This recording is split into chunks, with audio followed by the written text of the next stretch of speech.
Isang normal na araw sa aking buhay dito sa Qatar. Umagang-umaga, papasok na ako ng trabaho. Siyempre, mananalamin muna ako. Tignan ko kung pogi na ba. Ayaw pumogi. Di lang naman akong gumagawa nito. Maraming taong gumagawa nito eh. Mandatory selfie sa metro. Yan, konting papogi pa. O, di ba? Gago ka na. Ito yung magkakape muna ako. Ika nga ng karamihan kape muna sa umaga bago asikaso para swabe ang galawan. Mamaya-maya mag-aasikaso na ako ng mga gagamitin ko sa trabaho. Viewing muna tayo rito sa dinaraanan ko. Araw-araw kong dinaraanan to pero hindi ako nagsasawa kasi ang sarap sa mata, ang ganda ng view. Kayo ba? Madalas din ba kayong maraan dito sa Corniche? Nga pala, ako isang barista rito sa Doha, Qatar. Hindi mo naman tinatanong pero kwento ko na. Wala ka rin naman pakialam pero gusto kong ikwento bakit ba? So bale, nag-almusal muna ako rito para meron ako panlaban sa mahabang nakakapagod na araw. At pagtapos kong kumain at manood, ito ang view ko. Araw-araw kong tinitingnan to, nagbibilang lang naman ako ng sasakyan dumaraan, pati ba nga aeroplano.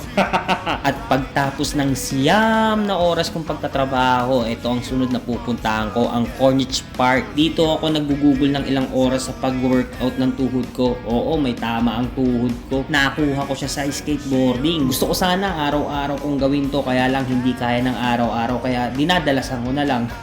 Sinisipagan ko talaga mag-therapy workout ng tuhod ko kasi gusto ko na maglaro, kating-katinao, gusto ko na mag-skateboarding. Palagi akong naiinggit tsaka naiinis kapag nakikita ko yung mga kaibigan ko dun sa spot. Lalo na pag nagraratrata na sila mag-skate doon. Ang sakit sa puso't isipan.